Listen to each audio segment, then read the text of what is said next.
All right, my friends, we are going to go ahead and get started, and anybody else joining us will jump on in. We will be recording this meeting and Thursday's meeting and splicing them together for the best video and posting that onto our website and Facebook. As I've said before, if you were here a little bit early, if you have questions, please put them in the Q&A function of Zoom. That way we can answer the questions, assign them to our panelists, and get them answered for you guys. This will be the first of many leaders meetings to come. Our goal is to do at least one set every month leading up to summer camp. So the information featured here tonight will be the same information that we give out on Thursday night. Just so you guys are aware, all the information presented tonight is as of March 21st, 2021. We do have new guidance coming out that we'll talk about more later on in the webinar, but so this guidance is as of today.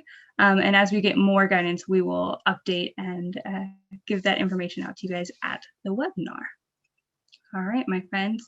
So without further ado, I'm going to introduce myself and the rest of our panelists.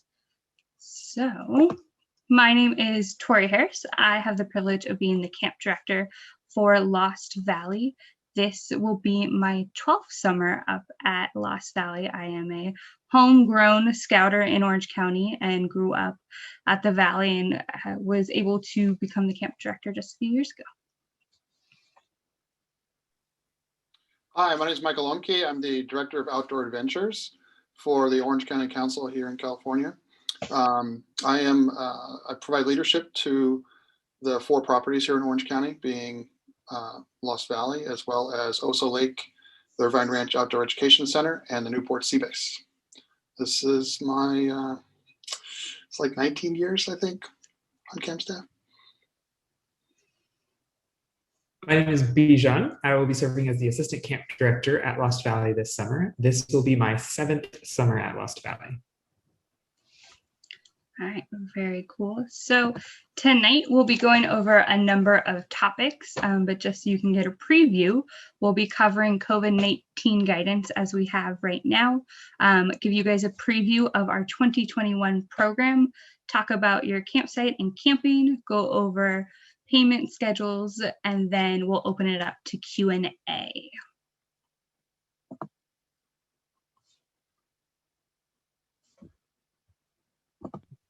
So looking at COVID-19 guidance, first off, obviously this is something that continually is changing. We have anxiously awaited guidance for overnight sleepaway camps, what we typically refer to as a resident camp, since March of last year.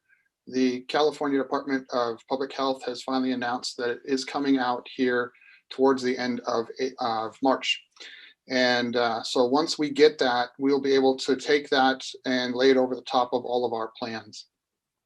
What that means is, as the different things change, which right now we are in that post 2 million doses administered in the first healthy places quartile, which changes that guidance for what's purple, what's orange, what's yellow. And soon to be will be in that post 4 million doses. So as that changes, that just has an impact on where Lost Valley is able to open. So you'll notice if we're in purple, Lost Valley is not open. But as long as we keep going in the same trends we're following, both Orange County and San Diego County are currently in the red tier, and both are approaching the orange tier. So we're optimistic that that'll keep going that way, and we'll be able to offer summer camp. You want to go to the next slide, Tori? So a number of different things that come from that guidance, and that's from the state as well as from the National Boy Scouts as well as the American Camp Association. We'll be utilizing masks when we're inside of 6 feet of other people, social distancing when at all possible. We'll have health screenings at the beginning of the week, as well as daily temperature checks, and just, generally checking in on everybody, make sure we're all staying healthy. There's increased levels of cleaning and sanitation in high traffic areas, as well as with program supplies and equipment. We'll be utilizing Cohorts, which is very similar to patrol. We've been doing that for 100+ years. Now it's just a little bit of different definition that Bijan will talk about in a little bit. And we'll be looking at tenting a little differently than we have in the past, just to make sure that we're keeping our folks as safe as we can. And the dining hall and training post, obviously, as an indoor facilities, will have limited capacities compared to a normal summer. Something that came out new yesterday in the Orange County Council's COVID update is, to the best of our understanding, the COVID Response Committee has learned that vaccinations for staff and volunteers within the Orange County Council of Boy Scouts of America, they are now eligible for the COVID-19 vaccine as part of education and childcare. And that's as the state of California defines that. So if you're a unit leader with a registered unit leader, you can get your membership card and download a verification letter and go ahead and get in line to get your vaccines. The more people we have vaccinated for this summer, the better chance we have of an extremely successful summer. So we're definitely encouraging everybody who can to get in line. All right, so we do want to define what we're talking about when we say cohorts. And again, this is the information that we have as of right now. A cohort will consist of a maximum of 16 people. That is any combination of 16 people, keeping in mind that there will always be 2 adults in each cohort. That is to follow the youth protection rules of 2 deep leadership. Because the cohort is going to stay together wherever it goes, it needs to have those 2 adults to maintain it. But it could be 3 adults and 13 youth, or 5 adults and 11 youth, as long as there is no more than 14 youth and no more than 2 adults. Sorry, no less than 2 adults in that group. That is a cohort. So if you have a large troop of 32 people that come to camp, you will be split into 2 different cohorts. Those cohorts will stay together in their own groups, but at no time during camp will the cohorts interact with each other. And that's going to be explained a little bit more in just a minute. For smaller troops, if you come to camp with 8, you may be put together with another troop of 8 to make your 16. There will be some cohorts that will not be 16. They will be 14 or 15 or 13. We're going to try and keep them as close to the teens as we can, as close to 16 as we can, but some of them may be smaller. None of them will be larger. Cohorts are responsible for staying as a group and not mixing with other cohorts at all times. This includes programs, meals, and facility usages. We will talk about what it looks like in program areas in just a minute. I know there was a question about that. If we break into cohorts, will some scouts go one area and some scouts will go the other? No, we will explain that in just a minute. So for 2021 program, cohorts will rotate through program areas together with individual selection in advancement areas. Each cohort will stay together. They'll choose the program areas they would like to go to, and once they reach an advancement area, the scouts within that cohort will be able to choose what merit badges or Trail to First Class program they want to do. Before camp, cohorts will work with the camp staff, our administration team, to decide what activities and programs they want to do, including the merit badges. So similar to how we used to have you guys, or we would have you sign up for merit badge program using Black Pug or Camp Master, you guys are going to work directly with us at this point to decide what areas you're going to be working with. And then once you've decided on those areas, scouts will be able to decide what merit badges they want to do within those. Camp-wide games, campfires will look different as cohorts, as we will not be allowed to intermix, but we still plan on having them. They'll just be a little bit different this year. Okay, so this is pre-COVID, right? We all recognize something similar to this. This isn't necessarily Lost Valley's schedule, but this is what we all recognize, right? We have our campsites for our troops, and then everybody went in all sorts of directions, whether it was aquatics, high adventure, handicraft, nature, and so this is all pre-COVID, and in our current guidance, this is what we anticipate summer camp is going to look like. So as we talked about, cohorts are moving together. So we have our red cohort at the top. They then start at a program area and then move through program areas to do their program, whether it be merit badges or that adventure-based program. And that is so that we can make sure the cohorts are not intermixing, and that we are keeping things as safe as possible. Okay, so I talked a little bit about our advancement areas, and so now I want to give you guys a view of what we are currently thinking. So these are the advancement areas. So if they came into the shooting sports area, they would have a choice of doing an archery rifle or shotgun merit badge. And so the scouts get to choose. They would come to an area and then say, oh, I want to do this, I want to do this, I want to do this. This is where the camp administration team is working with you guys to decide what areas the cohort is coming to, and also what merit badges the scouts want to do within those areas. So this is just a glimpse of what we anticipate those advancement areas to be. What we did was we took the most popular merit badges we offer at Lost Valley and broke them into areas that kind of nested together well, so that cohorts could choose an area to get those merit badges done, like they would go to Eagle University to work on the Eagle merit badges, or Dirty Jobs to work on that kind of stuff as well. So how it's going to work in the program area, we have an example of the handicraft merit badges. So say we have 3 cohorts coming to handicraft, cohorts A, B, and C. And so we want to make sure you guys still have choice within those areas. So cohorts A, B, and C arrive at handicraft, of course, socially distanced from each other and socially distanced within the group as well. And then the scouts that have chosen pottery will go sit at the scouts from cohort A that have chosen pottery will go sit at the cohort A table, as we can see in the top left corner.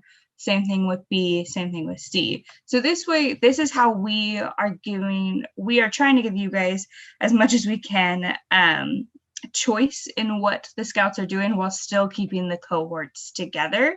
These tables will all be socially distanced from each other, as well as the staff. So no cohorts will be intermixing within these areas, and that's where we will depend on the staff as well as the leaders that are with the cohorts to help us help the adults, the staff, and the youth make sure that we are staying socially distanced and away from each other, so that we are running the safest program possible. So that's the scope of what the advancement program looks like now. Moving on to the adventure program. So the adventure programs are all the fun things you can do at Lost Valley, right? So this is typically what we would find in our afternoon programs or our evening programs if you've been to Lost Valley before. And so this is not necessarily going to be always in the evening program. This could be, you could start your morning off on the high ropes course on Monday, and then, go horseback riding Wednesday afternoon. It just kind of depends on what merit badge areas your cohort chooses, and then we'll put in these adventure areas within that. And I have a sample schedule coming up right next. But this is what we anticipate the adventure areas will be, and you guys will get to choose what your cohort is doing for those areas. So this is just a sample schedule. Each cohort will have a different schedule. So we have the STEM merit badges. And so as you can see here, they are longer blocks, and you only go to the STEM merit badge twice in the week. This is typical of most of the advancement areas, that we are lengthening the amount of time in a single day, and you're going there less days. That's just so that we can rotate through more cohorts without always going back and forth, because every time a cohort moves, we need to clean in between. And so if we can keep a cohort at an area longer and get more program done with them, especially for our our advancement, that'll be easier on you guys and easier on us. So it does look like a different schedule than we would normally have, but you still have your traditional merit badges as well as those adventure-based programs. So as you can see, we start with some merit badges and then we do some low ropes. There's shooting sports in there. They can move on to scout skills. And so this is all what the cohort needs to choose. So if your troop is one cohort or two cohorts, the scouts need to be divided up into their cohorts or chosen, and then working with the scouts and the adult leadership, you guys will decide where you want to go so that we can put this schedule together for you guys, as well as what adventure-based programs you would like to do within that. So that is a general overview of our sample schedule. Once we have a little bit more guidance, we will be able to finalize this as of that day, as we are always open to revision as we need to, and get this out to you guys. So looking a little bit at our campsite, so campsites obviously are going to be based on the cohorts, because just like during the day, that same group of maximum 16 people needs to stay together. So some of those campsites are large enough that we'll be able to host multiple cohorts, and those ideally will go to the larger troops that are bringing 2 or 3 or more cohorts. But please understand that there's only so many large cohorts, or so many large campsites. So we may need to shuffle that a little bit with maybe 2 neighboring campsites or like that. So we can try to keep you guys close together, but at the same time, preserve the integrity of that cohort. Within the campsites, we are asking for your help to keep the site clean and safe. In the morning, the cohorts are expected to sweep out the latrines and wipe them down, and then the staff will do the same thing in the afternoon. And even within the campsites, we still need to maintain that social distancing and the masks when we're inside of 6 feet. As far as tenting goes, this is one that we really struggled with this year to try to figure out. We've got a lot of tents that are 3 and 4 and 5 person tents that just don't work for COVID-19. And right now the guidance is recommending, unless it changes when we see that at the end of the month from the state, the guidance is recommending single households per tent. So for the most part, that means a single person per tent. And to support that, then we're asking you to bring your tents from home, the same ones you use on the weekends, your 9x10s and things like that. That way, each camper will feel safe in their tent, and they don't have to worry about who used it last week and were they sick or not, and has it been sanitized right or not. It's just everybody's more comfortable that way. Talking about numbers and the payment schedule. If you have not done so already, please, please, please send us your updated numbers. To do that, please send them to Nikki Varela. She can update them in our system. Right now we are having a little snafu in the system where we cannot, or the user cannot update their own numbers. So if you send them to Nikki Varela, and her email is in the chat right now, then you can get those numbers updated. So right now we are in the first payment window that runs until April 15th. And so that is $100 per scout. After April 16th, running until June 1st, we move into our second payment window, which is $200 per scout. And then for June 2nd to July 1st, that's right before summer camp starts, we are in our final payment window, and which is $199 or $174 with the early bird discount, as well as the adult payment. Now, if adults want to pay sooner than that final payment, they are more than welcome to. But that we expect that adult payment will be in that final payment from June 2nd to July 1st. All right. So looking at refund policies. So this slide you can completely ignore because the chances are it does not apply this summer. That's our standard refund policy that we've used in the past. But this year, due to COVID, we're going to have a special one that applies for us. What we've done is it's the same policy we've been using for the programs we've been running at the Outdoor Education Center, Seabase, and at Oso Lake. And the reason for that, it gives you a little more flexibility, a little more comfort when deciding if you want to sign up or not. We understand that things change. We've served just over 10,000 youth since July 6th.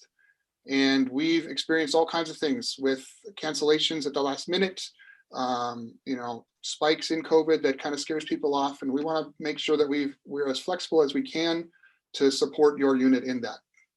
So while we're in the government restrictions, which pretty much looks like it'll go through the summer, the following applies. And that's, participant can get 100% refund if they withdraw 2 or more weeks prior to the event. And if registration is after that 2 weeks, then it really depends on why they're withdrawing. So if it's for something other than health, 15% of the fees will be non-refundable, and 85% then is refundable or transferable to another week or another program. And if it's during the event, obviously, then that'll get prorated. For example, if for some reason they have to go home on Wednesday, which we hope nobody has to do that. So it's just a slightly different policy for this summer that I think really does play better in the troops' favor than the camps, but that is our incentive to help you to make a more solid estimate at what numbers you're going to bring so that we can make the right purchasing that we need to be prepared for you. Tori?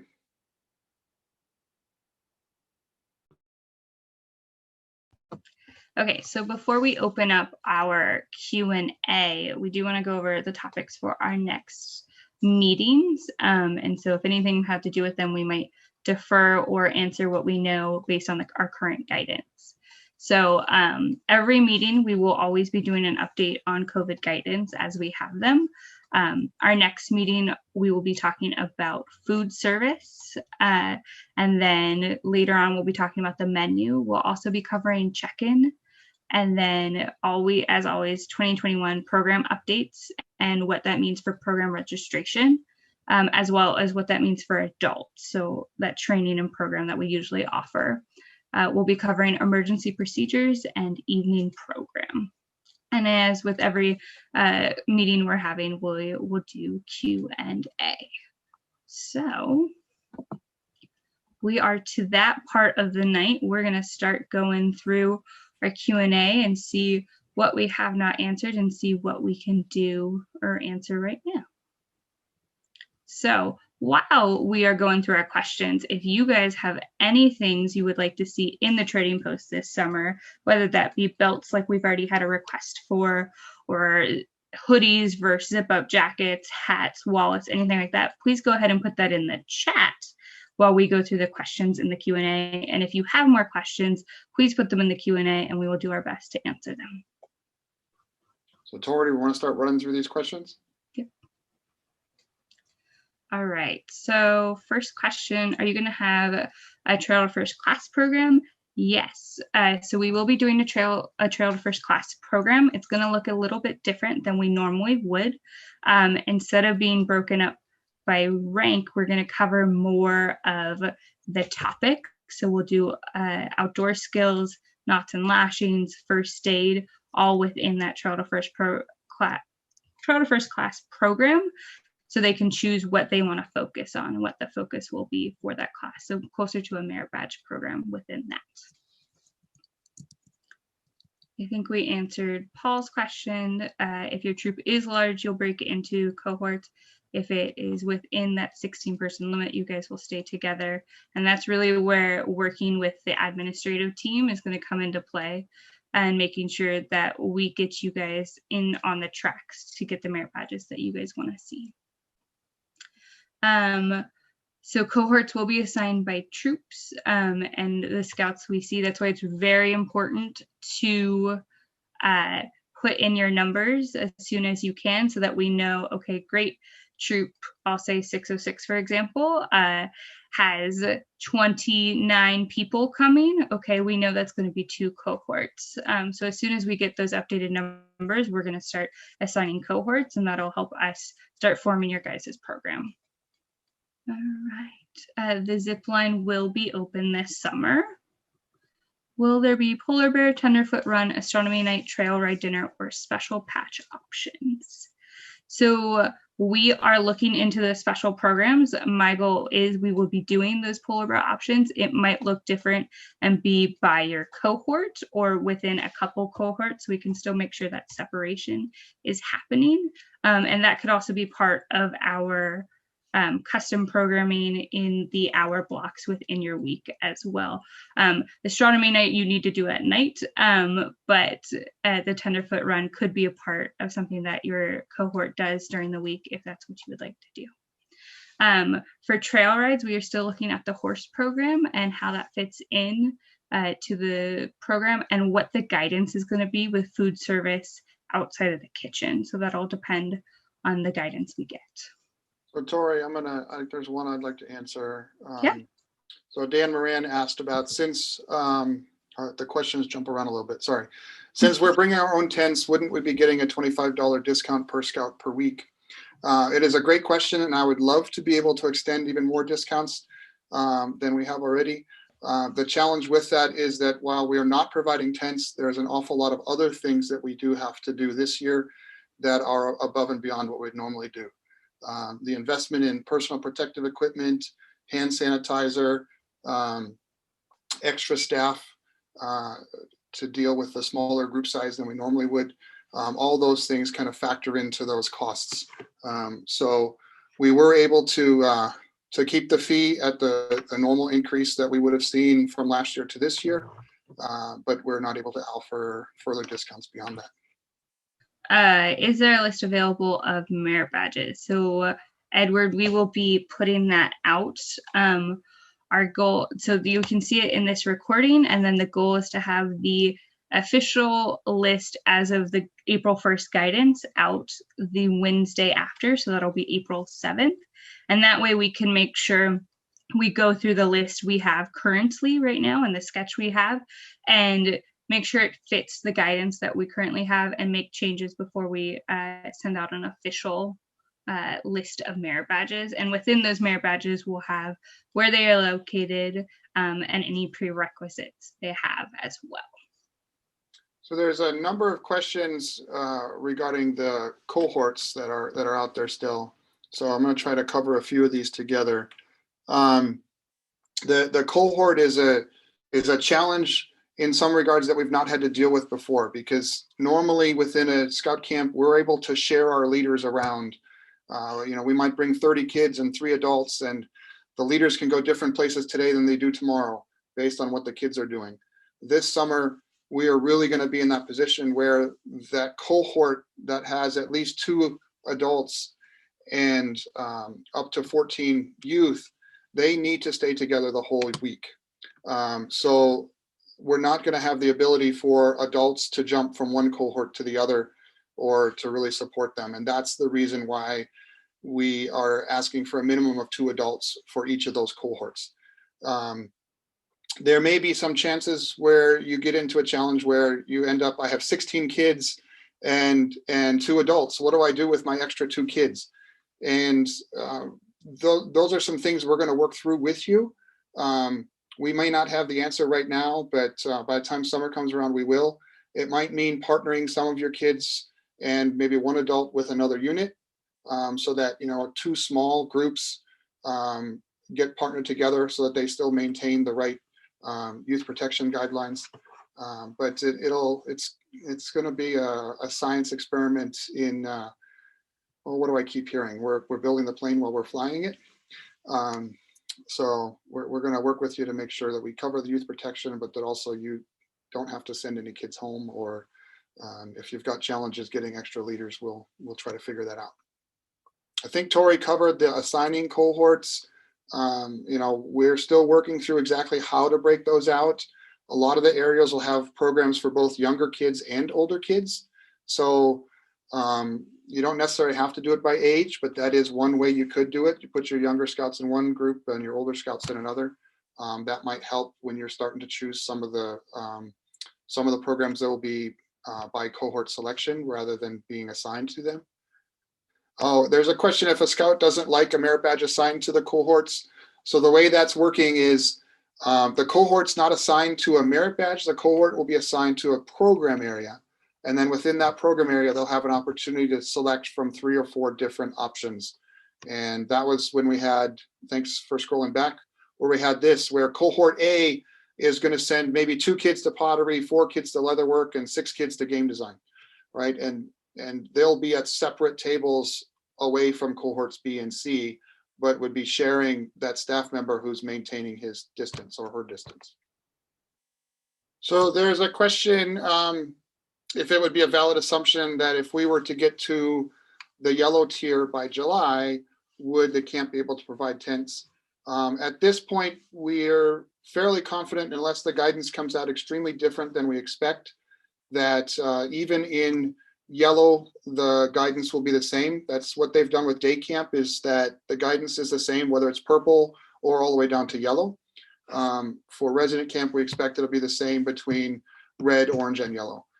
So we would still need you to bring tents. We will cover dietary restrictions in April with the meals.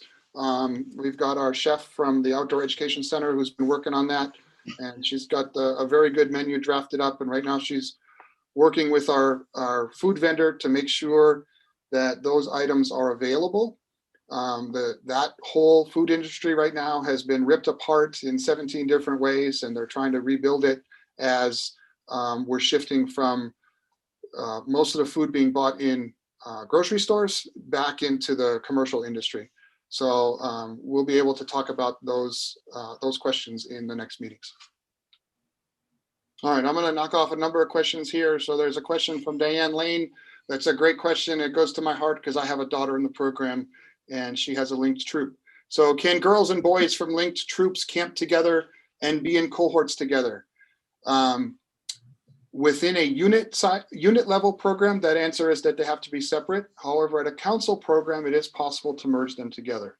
So if you've got a smaller girl unit or you've got a smaller boy unit with a larger girl unit, and you take boys and girls to make a cohort, as long as your minimum of 2 adults represents the youth protections guidance that you need with 1 male adult and 1 female adult, then you're good. In that scenario, actually, you could have 2 female adults and still be good.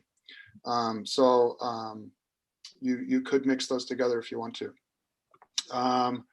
The other one that I had was where, can you have more than 1 cohort with a small troop?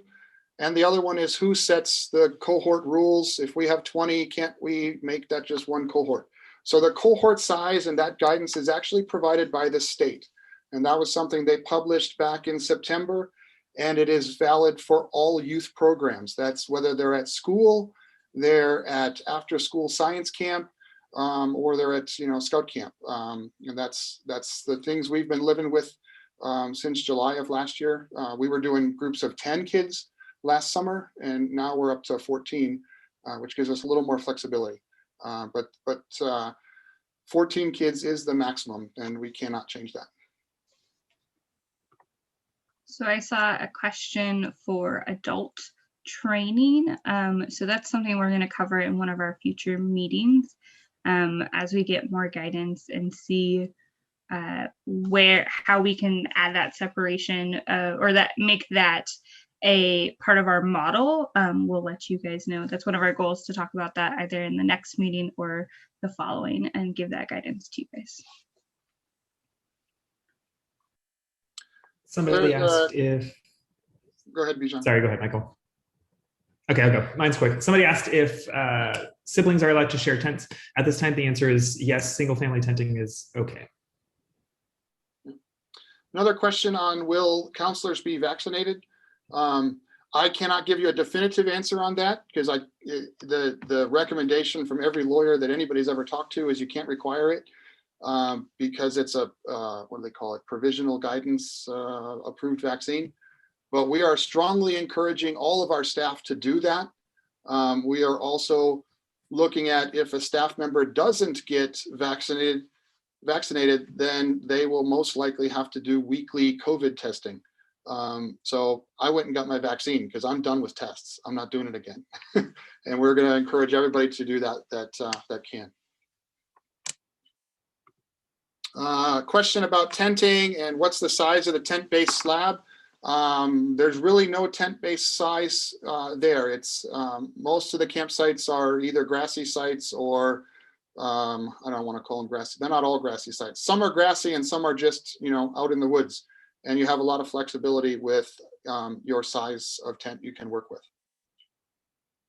There's another question about vaccines and if the vaccine is able to get to youth below 16, will we revert back to the historical system? More than likely, based on the rate we're getting through vaccines right now, we're not going to get far enough through the youth for things to open up that quickly. And the bigger challenge would be once we move into April and we're starting to progress with getting things ready, it will be really hard to change direction as we get later in the season. So this is the plan we're headed towards for this summer, and we're going to make the best out of it and make sure your kids have a great time. So we're getting a couple questions about concerns about not liking the merit badges assigned. And so that is, your cohort isn't going to necessarily get assigned merit badges. That is for you guys to take back to your guys' group that is going to summer camp and look through the schedule and say, this is what I want to do. This is what, this person wants to do. This is, and go through it and make sure that the decisions you make on where you guys travel to for merit badges works best for the group, as well as for the adventure-based components to it as well. If, not everybody, if only 2 kids want to go on the zip line, but everybody else wants to go rock climbing, well, and that's going to be a decision that as leaders, we're going to ask you to make because, and with your PLC, of course, because unfortunately you will need all of the cohorts to stay together and not split up. I think that covered a few questions. Tori, we have a lot of questions about ATVs. Do you want to answer that verbally? Yes. So right now with ATVs, we are still looking at our guidance to see if that'll be a program we can do. It will be, so the minimum age for ATVs is also 14. And so we're looking at what that could pair with, because that is an older scout program and that age limit does not go down for any reason. So we're still looking at what that guidance is right now because of all of the program materials they use. And so hopefully we'll have an update after our April 1st guidance comes out. So there's a question about, we were planning to send 14 scouts and 3 adults. Since you want cohorts of 16, should we send 1 less adult, or would you rather we try a 4th adult and to break the groups into 2? The ideal is to get as close to the 14 scouts per cohort as possible. What I want to make sure is we're not crossing kids off because of that. But this might be a summer where we need some extra adults or we need a little less adults. And the reason for that is we need to be able to determine how many cohorts to send to a program area at a given time to make sure that there's space that the different merit badges or different programs inside of that program area don't get overwhelmed because suddenly it's a whole bunch of large cohorts, but also managing it from food service that we'll talk about more next month. We need to have some consistency in the program, in the cohort sizes to make that more manageable. One of the questions we got was if adults are going to be helping with the cohorts at the program areas, can the adults also participate in the programs as well? So for example, if you guys are at pottery, yes, you guys are welcome to sit in on the merit badge and do parts of the merit badge. I will say we will give priority to the scouts and make sure they can get through the requirements. But hey, if you want to throw a pot on the pottery wheel and, we can do it, like, we're going to let you guys do it. The program is there for you guys as well, especially as you guys are going to be with the cohort that moves around too. There's a question if the whole cohort needs to go to each program area, or can some members stay in their campsite, such as those maybe who happen to have all the merit badges in that area already. We're working to try and make sure that each of those areas doesn't just have merit badges, but it also has other opportunities for extra stuff that the scouts could do. But it would be up to your cohort leadership to decide if you want to have some stay back. That is, that's an opportunity. There's plenty of things that they could do in their campsite if the one of the leaders went with the majority of the cohort and the other one stayed in the campsite. Tori, do we have an answer on bicycles yet? We do not have an answer on bicycles yet. Okay. The bicycle question is pending further review. We don't have an answer on that one yet. We have a question on larger troops, and so what their camping will look like. And so for the cohort, so if you have multiple cohorts within your troop, we are going to do our best to make sure you guys are in the same campsite with separation, of course.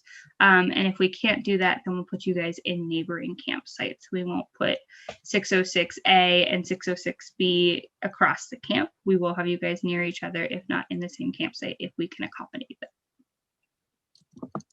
So we have a question on shooting sports. So as part of one of our goals is to make sure that each troop gets some time on the range, or each cohort gets some time on the ranges as cohorts. And so if you have scouts that are also participating in the shooting sports merit badges, they could also use that time to qualify as well. There's a question if we're going to be using both sides of the camp, being both pools, both dining halls, etc. Yes and no. We're going to use a lot of the camp. We're definitely going to be spreading campsites out as best we can, just to make things more comfortable for people. There's a lot of sites that hold 25 people that don't work for 2 cohorts. So that's going to push the limits a little bit. The one pool got renovated over this winter, and the other pool though currently is still closed. So and then for the dining situation, we're waiting on the final guidance for that, and we'll talk about dining more in April. Jordan, you talked about ATVs earlier. Would you like to talk about horses and how we think that program is going to look right now? Yes. So as part of one of our goals is to get everybody horseback riding.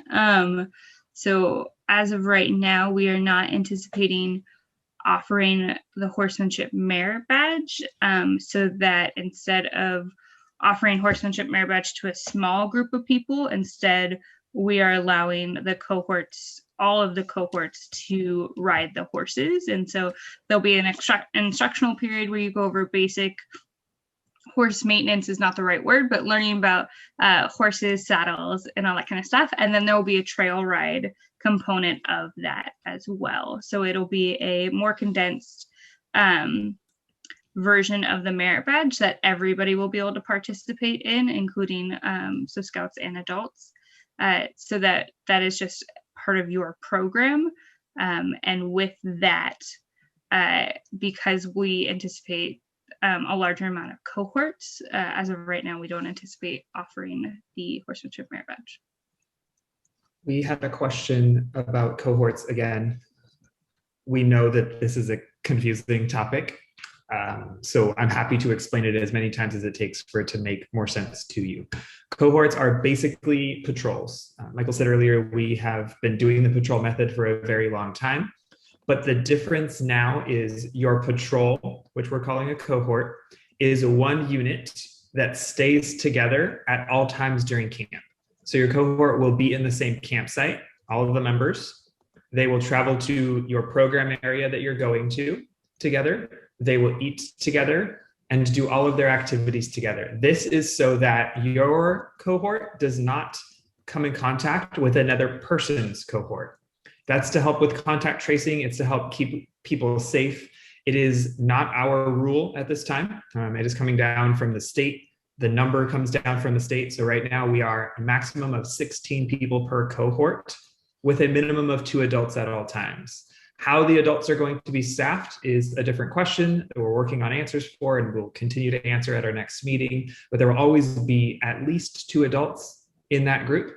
So one example cohort could be 13 youth and 3 adults, or 14 youth and 2 adults, or 11 youth and 5 adults, as long as there is at least 2 adults and no more than 14 youth.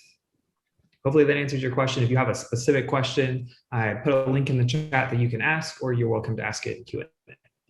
There's a question about shower facilities and how that will be handled. That's a topic for a future meeting. We are waiting on the guidance for that one, as we are sure that that will be included in the guidance based on what we've seen from day camps already. Tori, did you already talk about Borrego? There's a lot of Borrego questions remaining. I'm on it. So for the Borrego and COPE program, so we aren't gonna, as part of your adventure programs that you guys can choose to do the high adventure course. As part of it, do the Cathedral Rock, do zip line, do bouldering, which are all traditionally a part of our Camp Borrego program. But as we operate in this cohort model, unless you have a group of older scouts that just wants to do more of the adventure-based stuff, which is okay, then that'll be part of the full cohort's programming. So if you do a couple merit badges and then you guys decide to, oh, we want to do high ropes, we want to do this zip line, like the traditional Borrego program would have done, you guys can do that as a cohort. So it looks like there's one remaining question from Wendy. Are there still plans to have Family Friday night? We don't have an answer for that yet. We would love to, but due to the necessity to preserve the cohorts, that might not be an option for us this year, which means those folks coming in to pick up people on Saturday will most likely have to do that on Saturday and not on Friday evening. So, but if that changes with the guidance when that's publicized, we will let you know.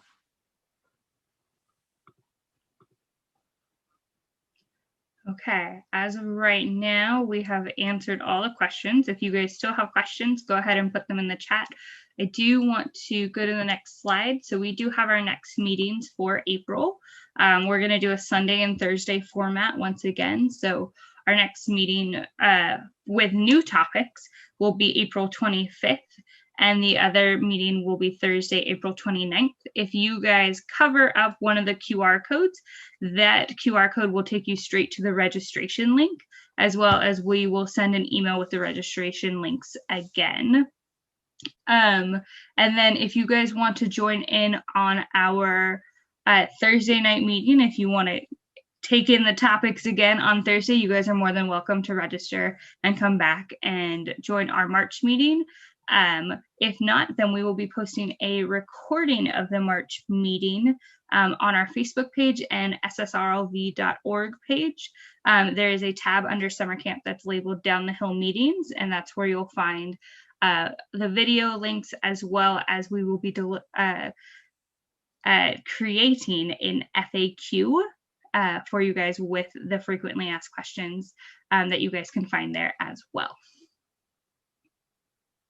And Tori, can you throw up those next topics just one more time that are coming up in future meetings? Yes. So this is what we will be covering in the future. So updates on COVID-19 guidance, as that'll be published at the end of the month. That might tweak some of the things that we've shared this month already. We're going to dive deep into food service and share the menu with you and how that'll work, whether it's inside dining or outside dining or a combination of the two. Any updates on the program registration? So that being, how do you actually get your kids registered inside of a program area once they've kind of built that program schedule? Adult leader training and adult programs, emergency procedures, evening programs, and the marathon Q&A session we'll do all over again. Yay! If you guys have any other questions after this meeting, we'll also send the survey out again. So you can add your questions in there. That really helped us form what we were going to talk about today, and making sure we talked about program and vaccinations and all that kind of stuff. So we do look at those questions and they help us decide what we're going to be talking about at the next meeting. So if you guys have questions, please put them there. It's a really great resource for us because the whole camp team can see it, and we can make sure you guys get those answers that you were looking for. If you guys have more questions, please send them in. If not, I want to thank you guys all so much for joining us for our first webinar of 2021 on summer camp at Lost Valley. We are so excited. I am so excited to get back to Lost Valley and run summer camp and have kids back at camp. It is going to be different, but I will tell you that it'll be just as fun. It'll be a great experience, and the kids and you guys are really going to love it. So thank you guys for coming, and we'll see you next time.